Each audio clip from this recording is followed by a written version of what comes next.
Hi, my name is Akila Karanja, and welcome once again to the Emancipated Gospel, an African American struggle for spiritual liberty. This is a study, and if you have not already, please subscribe to our channel. Share this, and if you like it, like it. Now today we want to talk a little bit about history. History, according to James W. Lowen, is one of the most boring subjects taught in high school, and high school students state the same.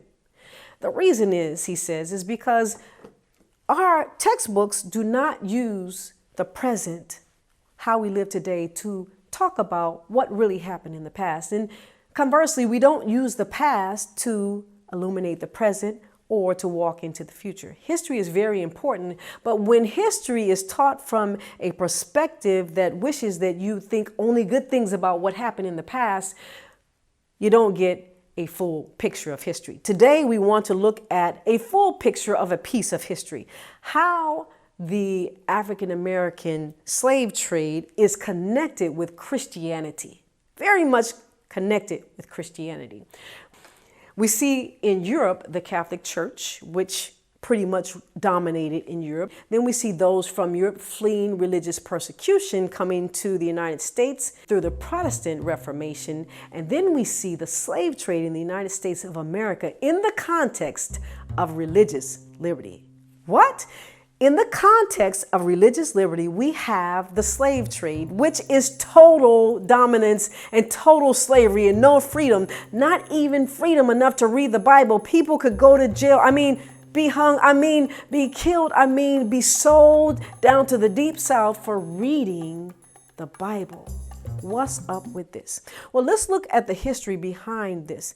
The European slave trade, European Christianity and Protestantism and religious liberty and the slave trade. How do all of these strange bedfellows get in the same bed?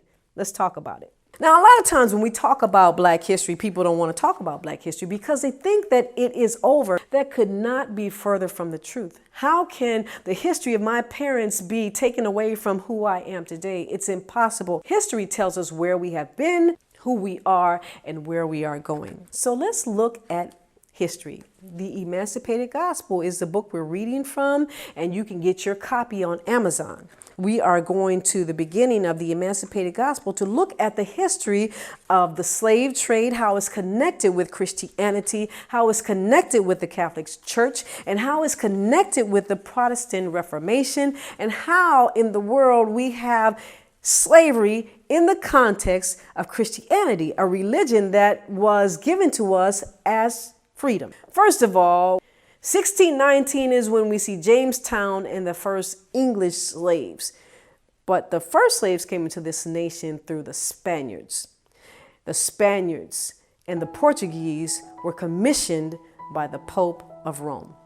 In 1441, Antão Gonçalves was sent by Infante Dom Henrique of Portugal, later known as Prince Henry the Navigator, to explore the West African coast in an expedition under the command of Nuno Tristão. Tristão and Gonçalves kidnapped 12 Africans on this expedition, marking the beginning of the West African slave trade. Now, those slaves went to Portugal. They went to Europe. On June 18, 1452, some 11 years later, Pope Nicholas V issued Dum Diversas, a papal bull authorizing the Portuguese to reduce any non-Christians to the status of slaves, stating, "We grant to you full and free power through the apostolic authority by this edict to invade, conquer, fight, subjugate the Saracens or the Muslims and pagans or sub-Saharan Africans and other infidels and other enemies of Christ, and wherever established their kingdoms, duchies, royal palaces, principalities, and other dominions, possessions of the kings or princes, and to lead their persons in perpetual, always servitude." So there you have it.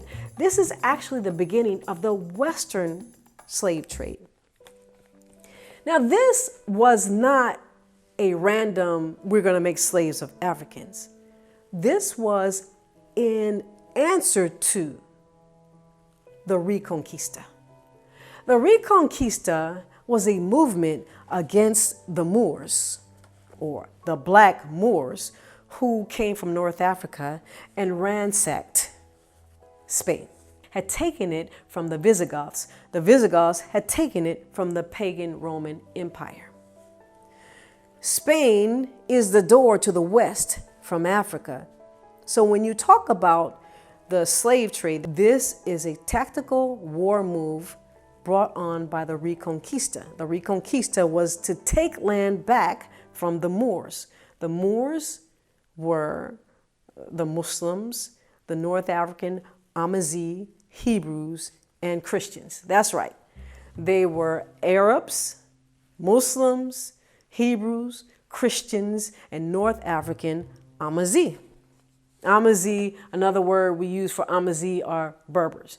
The Berbers or the Amazigh came from Egypt, and they went across North Africa for centuries before the Romans even came. The Romans found the Amazigh in North Africa. The Arabs found the Amazigh in North Africa. And incidentally, the first slavers were the Arabs. So the papal bull had roots in the Reconquista. When Pope Nicholas V said that these Africans and these Muslims should be slaves, what they were saying is this was a war tactic against these people who had invaded Spain. The Reconquista was simply a means to get the Moors out of Spain, to gather back Christian lands from the Muslims. The Reconquista instituted encomienda. Encomienda was used against Jews and Muslims in order to establish the authority of Christianity in Spain. This encomienda was transferred to the United States of America. This encomienda was transferred to the Philippines as a means to subjugate the people who were already there.